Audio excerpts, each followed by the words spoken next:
Thank you for tuning in to the Helium Radio Network. You are listening to a rebroadcast of a previously recorded show.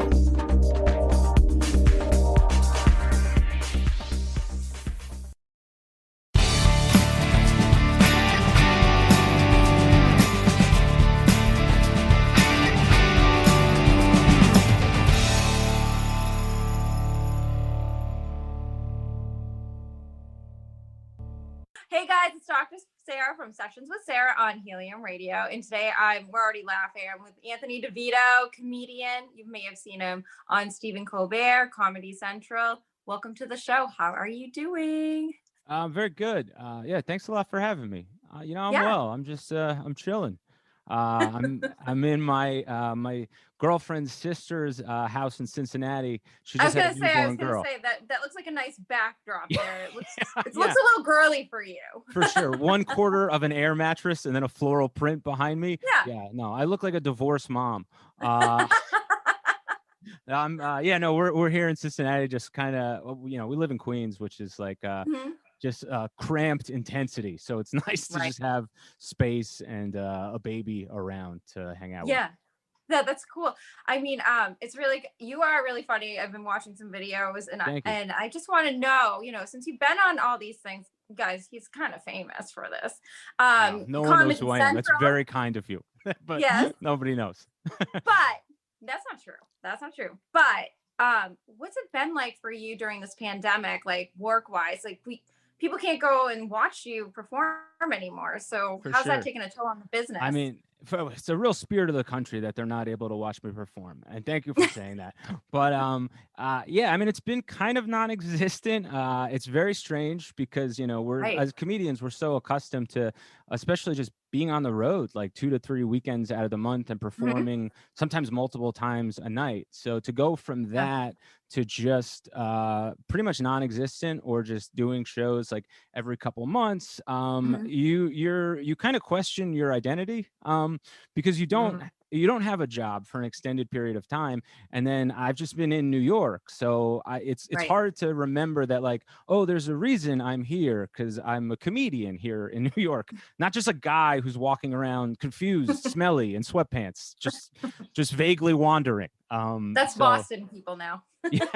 yeah, just screaming into the harbor. No They more. were already scrubby before. I say, like, for the dating world, guys look like slob kebabs all the time with For their sure. like khakis and their Red Sox gear. Yeah. Whatever. But now they're really sloppy. Dude, the whole country looks like a college campus. It's just grown men walking around in plaid pajamas with pizza all over their chin, just trying to hit on a women out of their league. Oh my God. I mean, that is a great, accurate description of what everybody looks like. Even I'm not like doing things like I normally do. I mean, I did put my hair in a nice bun and put makeup on today for you, but there's days where I'm looking at my closet now and it's all loungewear and I'm like, Right. what happened to like nice clothes and dressing up? I miss it. Yeah, I thumb through like button-up shirts in my wardrobe like they're like friends I haven't seen in years. I'm just like, oh right, yeah, you I know. exist. Oh wow, I remember zippers. That's crazy. It's so true. But so like, have you guys been doing things? Did you start it out were you trying to do things online and see if people would pay you, or did that work Kind of. out? Here and there, it's different because you really can't capture. I mean, stand-up is a live medium, so you really can't capture the full extent of it unless you're in front of people, kind of playing off each other's energy. Zoom, there have been Zoom shows. They're odd to say the least. Like this is very natural. This just feels this is a conversation. Normal, right? Yes, very normal, given the times. The time. But Zoom, you're yelling jokes to a vacuum. You seem like a lunatic, and for the performer, it's so strange. I've never like felt sort of grosser in my skin than trying to naturally deliver a punchline on Zoom. It's so weird. But over the summer, there were outdoor shows that popped up and like rooftops, and there was kind of this like sort of speakeasy comedy circuit, which was really cool. But then it just got too cold, and everything, you couldn't do it. Everything shut down. Everything shut down. So yeah, now we're just back in our tiny apartments doing podcasts and things like that. Right. Speaking of podcasts, you have the Rad Dude Cast. Yes. So at least you're keeping busy doing that. Could you tell what's that all about? What do you guys chat about? Oh man, that's a great question. For 11 years, we've been trying to figure out exactly how to pinpoint our podcast. I do it myself and Brendan Aaron, Greg Stone, two of my best friends and great comics in New York. And it's very messy is the best way to put it. It's kind of just three guys. It's kind of like being inside a comedy writer's room. I think that's probably the best way to put it. Cool. Yeah, it's pretty improvised. You know, every now and again we'll do characters. Mainly just like three guys who've known each other for a long while who are funny, just shooting the shit. It's kind of like Smartless with Jason Bateman, Will Arnett, and Sean Hayes, but without any of the fame whatsoever. Do you guys have cocktails during this? Every now and again. One of our hosts, Brendan, is he's been sober for quite a while, but Greg. Oh, sorry. No, it's okay. Don't apologize for him being a baby and not handling himself as an adult in this world. Now, Greg and I did that with the mayor of Boston. We started talking about drinking, and we forgot he was like completely like an alcoholic. Oh, really? So, yeah, that was a good moment in time. I'll say this. That's such a power move to have the mayor of Boston come on and then just talk about how great drinking is, and he's famously sober. There's nothing from your own home, even. You know what I mean? Man, that's great. Good for you. I blame Manny Del Carmen. He was doing a podcast with me, and he was a Red Sox player, and he was the one he started it. So I just went with it, and then. I think it was my dad was watching. He goes, "You realize that he doesn't drink anymore?" I'm like, "What?" Did he come out and say it, or was he kind of too polite in the moment to say anything? He was perfect the way he's going to be in the Biden administration. He's going to be the labor secretary or whatever, sure, whatever that is. Like a million czars and secretaries. Yeah, some kind of secretary, but he was just like, oh, and he just like rolled naturally. He's like, yeah, I don't drink anymore, but I'm like, oh. Right. So this just like recently happened, or it's been a while, sir? Yeah. Everybody knows except Sarah and Manny. Yeah. You're like, yeah, we're all trying to better ourselves during the pandemic. Yeah, sure, guy. Right. Good for you, man. That's great. I'm going to keep drinking. Yeah, I'm hammered right now. I should let you know that, though. Full disclosure.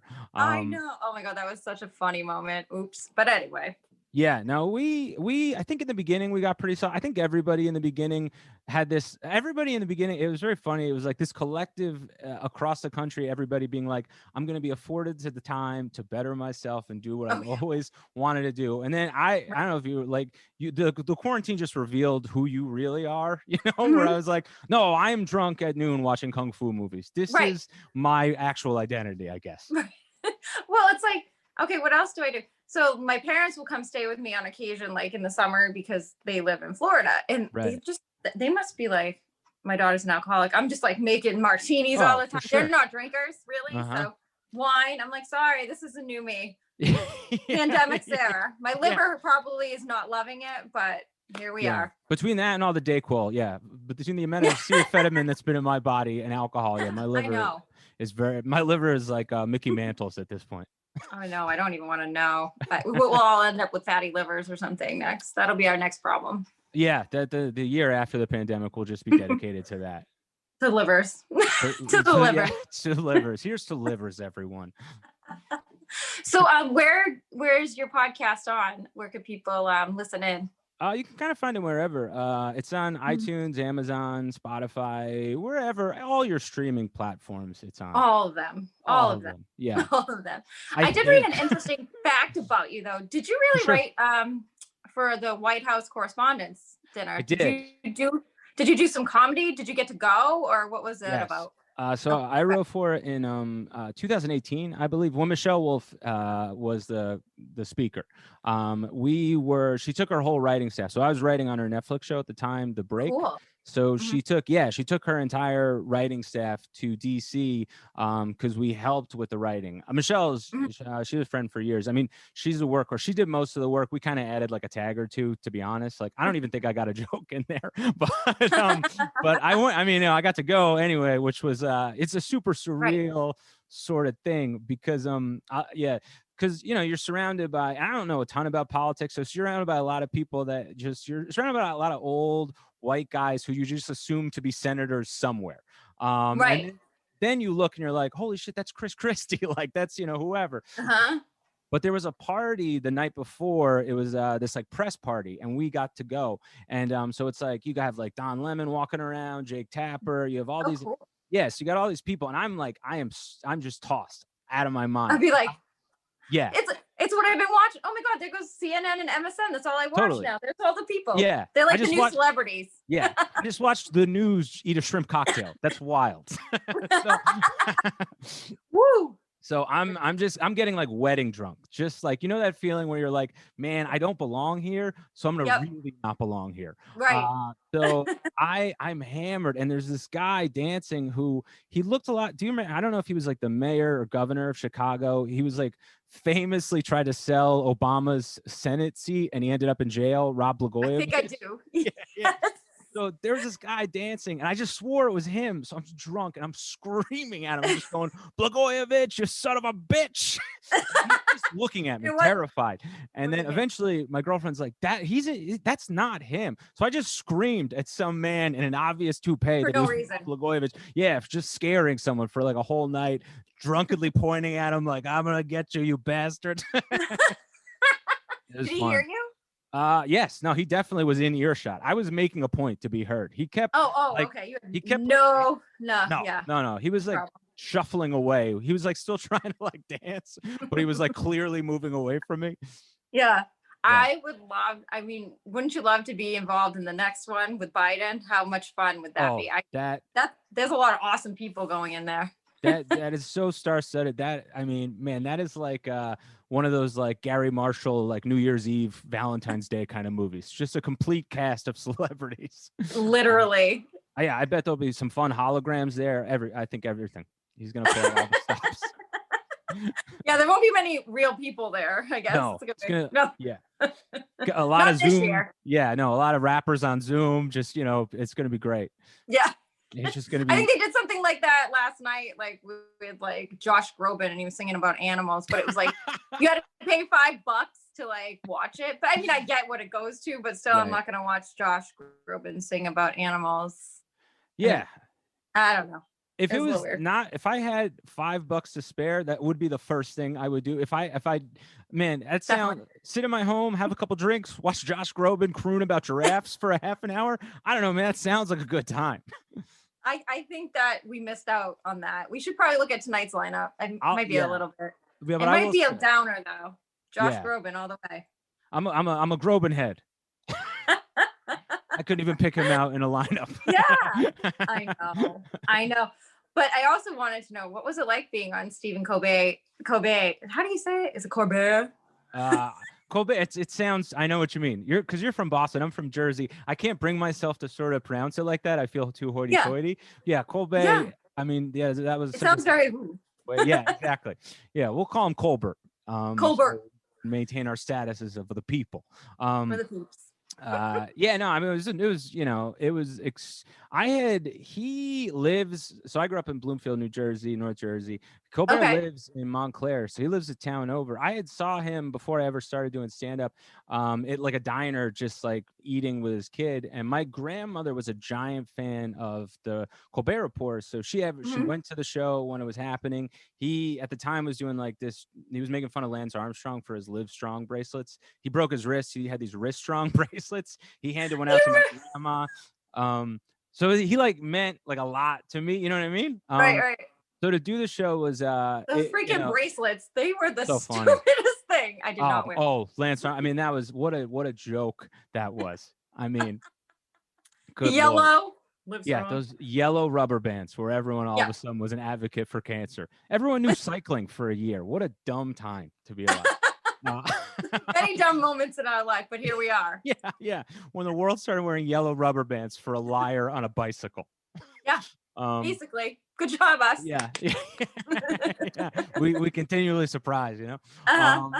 But so it meant something to do the show, but I was so nerve-wracking. So I was, you know, because you get like doing stand-up, you get nerves kind of here and there, and you don't really. Sometimes you don't understand why they come, but like that felt like the beginning of doing stand-up, where I was just like mouth dry, hands trembling, freaking out kind of thing. And Yeah. before I got on stage, I was kind of waiting in the wings. Colbert was about to introduce me, but he just ran from his desk to the wings, and he just shook my hand. He was just like, "Hey man, I just want to say I watched all your videos. I think you're great. I'm so glad you're doing the show." And then he ran back to his desk and then just said, "Ladies and gentlemen, Anthony DeVito." And I was so jacked from meeting him that, and like he said that to me. So I really felt like somebody. That was awesome. So when I came out on CBS, I was like high from just meeting Stephen Colbert and just kind of like I should be here. And thankfully, that set only lasts for like 5 minutes, because by 4.5 minutes, I was like, what am I doing here? What am I doing here? What am I doing here? Yeah.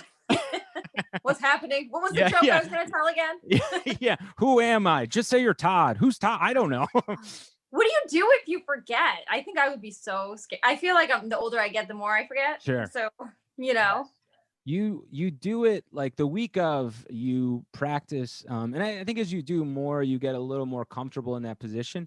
But that being my first, the week of, you kind of just run that set over and over and over again, so just word like for it's down word. pat. So it just kind of leaks into your muscles. So even because I do remember on the show going blank for like a second, but then your body just kind of takes over and does the words for you. And you do the set in like environments that aren't completely ideal. So you kind of get this confidence of like, oh, if I can do it there, I can definitely do it on the show. Yeah, that's so cool to know, though. Like, I always wonder that about when you guys go out there. Yeah, it really is just, it's just, like the same way it is in sports with like free throws in basketball, where you practice so much that when you're in the moment, then your body just kind of takes over. It just comes naturally. Yeah. Right. So what do you have planned? Like if we could ever get out of this pandemic, which is probably, like, have you heard any updates about any, what clubs might have coming forward? I mean, probably 6 months from now, maybe. I would imagine it'll be, depending on the, the swiftness of the vaccine rollout. Very swift, as we talked about earlier. right Going now. Seamlessly coming out. Without a hitch. Nobody's getting them in their cars. Nobody. No one's meeting in back alleys, getting cilantro in a bag, being told it's the vaccine. Never happened.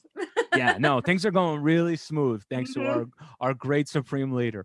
But He's great. Hopefully, I can't say enough good things about the guy. I know that there's so many good things to say. I don't hard to pick. Had the time. yeah. I wish. Wait, in my background, I've had it all year, and it's very subliminal. But I've had this up the whole time. What is all it? year. Oh yeah, Beat nice. Trump. Yeah, man. I used to stick little things around here to see if anybody picked up on it. Yeah, they're just like, nice doctorate degree. Wait, what's this? Yeah, what does that say? I'm kind of an ass like that, but that's why I like talking to you, because like you get the sarcasm. It's great. Yeah, I have a full air mattress behind me, so you look like you live in a mansion. Yeah, I don't, but it's just a backdrop for today. Over here is probably like Christmas presents. Let's be real. Like, yeah, let's take a tour. Is Christmas presents hiding over there still? Damn. Dog toys. Do you do a thing where you're just like, I'll just wait till next Christmas because it's been long enough? Well, no, that's my dad got my sister a present that she still has yet to pick up, so it's just hanging out. Oh, so it's on her. And who does? Man, the people who are living such good lives that they could wait on a Christmas present. I mean, I know. You can imagine that. And we forgot to bring it to my sister's, and he said to come get it before he left, and she never did. I'm like, I'm gonna take it. Seriously, no, that I don't think you're so far off on that. I think these are strange times, and I think same thing as like a 5-second rule. There's got to be a rule for presents as well. Right. It's like, I think that's technically mine. You don't pick this thing up in a month. Now I own a PlayStation 5. All right. Exactly, and I'm gonna sell it. and I'm flipping that thing for the vaccine. Oh, there's so many things I could sell. I have my PS5 here. Yeah, a couple thousand. You could Those have things are like hot tickets, like hot commodities. Do you have one? Man. Oh, what? A PS5. Oh no. We got a PS4 like a couple months into the pandemic. I'm not like a super big video game person, but we got a PS4. We got one video game, Crash Bandicoot Team Racing, which I think is for children. But my girlfriend and I furiously play it. That's the only time where we're allowed. We kind of have because we had like a rule in the apartment. But that was the only time we were allowed to kind of be mean to each other. until we played Crash Bandicoot. So we weren't like too much of monsters to each other. I dusted off the Atari and I just play Pac-Man. Oh, nice. Well, Pac-Man's a Pac-Man's a classic. But oh, all right. Oh, so just a complete. Not really. Like I have no idea about anything about any of those games. So. Well, video games now, like video games used to be, you could just like pick up and play it. But now, like if I wanted to get good, like the video games now, it's like my whole life would have to change. You have to get so invested in like first person shooters that like it would become who I am. There's like so these much. kids are like little monsters. I'm like, and then they're like talking trash to each other through their earbud things, which is another thing. I like that I get off topic all the time, but like great. I'll be at work and like I'll be trying to talk to somebody and I'm like, hey, da, da, da, da, da, and they're like, oh wait, what? Get those freaking things, especially when they're like a pharmacy technician. I'm like, get those things out of your ears. I don't want to hear the phone either. Yeah, you gotta be. People need to get their alzaprozolam. can't give them something else. Yeah, by accident. Yeah, no, that's the only part of I think the new like the incarnation of video games now. I would love that part. I wouldn't need the game. I love the idea of just talking shit to a teenager in the Midwest just in like at night. That seems like a great way to spend my evenings. Yeah, exactly. I mean, what else are you gonna do in the pandemic? Talk trash to 15-year-olds. Yeah, absolutely. I prefer that to the game. Absolutely. That's too funny.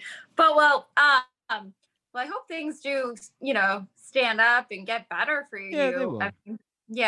I mean, there's like maybe like go on some radio shows. I know that Maddie in the Morning here, they're always looking for comedians. So maybe we could reach out and make people laugh. I mean, it sucks. It's like my other show is all country music based in Nashville and I had to think outside the box. I'm like, what am I going to do next? I'm like, all right, I'll do podcasts because everybody else is doing it. It's cool. It's a great move. And it's a good way to like earnestly connect with someone. You know what I mean? Yeah. Because it is an actual conversation. And you're so limited in terms of seeing people. Podcasts have become like mental health exercises. Yeah, no, we went from doing one bonus Patreon episode a week, 2 episodes a week, to 4, just because it's like exactly like what you're saying. We're just like, we have the time and man, it's just good for our well-being to talk to each other. It is. And I get to meet so many cool people like you. Like if I was still doing my music stuff, I wouldn't be branching out to different people and genres. So and I've always wanted to have a comedian on. So it kind of worked out. Awesome. Oh, very cool. Yeah. So it's really cool. Where can people reach out and watch some of your videos and your big superstardom on Steve Colbert? So nice on Colbert. You can watch me on Colbert on you can just type in Anthony DeVito on YouTube. I've got a bunch of stuff on there. But if you want a more curated bunch of videos, you can go to AnthonyDeVitoComedy.com. I put up a bunch of stuff there. And then follow me on Instagram at Devo4Tivo and listen to my podcast, The Rad Dudecast, wherever you get your podcasts. And you can follow them on Instagram too. So then you know what's going on, right? Good call, Sarah. No, you're absolutely right. I always that's what I'm here for. Your marketing purposes. Thank you, man. God, do I really have no ability whatsoever. It's been a pleasure having you. Thank you so much for stopping by. And in a couple months, let's do this again. See where we're all at. Email me whenever you want. All right. Stay in touch though. Okay. All right. For sure. All right. Have a good rest of the day. All right. Be well. Bye-bye. Bye-bye.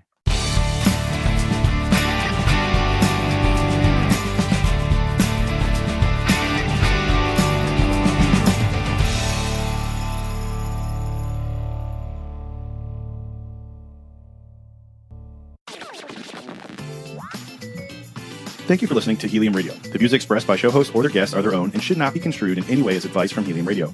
We make no recommendations or endorsements for radio show programs, services, or products mentioned on air or on our website. Personal perspectives expressed by producers, writers, and editors will always be presented as such. Any rebroadcast or retransmission without the express written consent of Helium Radio is strictly prohibited. Thanks for listening.